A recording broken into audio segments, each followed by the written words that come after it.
তো মান হুঁশযুক্ত মানুষেরা কেমন আছো?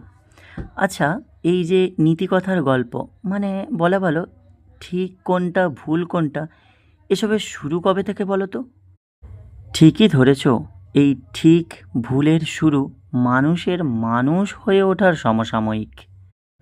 যখন মানুষ মানুষ হয়ে ওঠেনি, অন্য আর ১০টা প্রাণীর মতো শুধুই এক প্রাণী ছিল, তখন এই ভুল ঠিকের কোনো অস্তিত্ব ছিল বলে তো আমার মনে হয় না। যখন থেকে আমরা নিজেদের উত্তম ভাবতে শুরু করলাম, বলা ভালো যখন থেকে আমরা ভাবতে শুরু করলাম, তখন থেকেই ঠিক আর ভুলের মধ্যে তফাৎটাও মানুষ করতে শুরু করলো।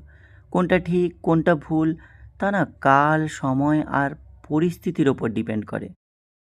আর এই ঠিক ভুলের বিচারে কথা বলাটাও কিন্তু এক বড্ড বড় শিল্প। আমাকে একজন মহারাজ বলতেন, মানুষের চোখ দুটো, কান দুটো, কিন্তু মুখ একটাই। কথা খুব জেনে বুঝেই বলতে হয়।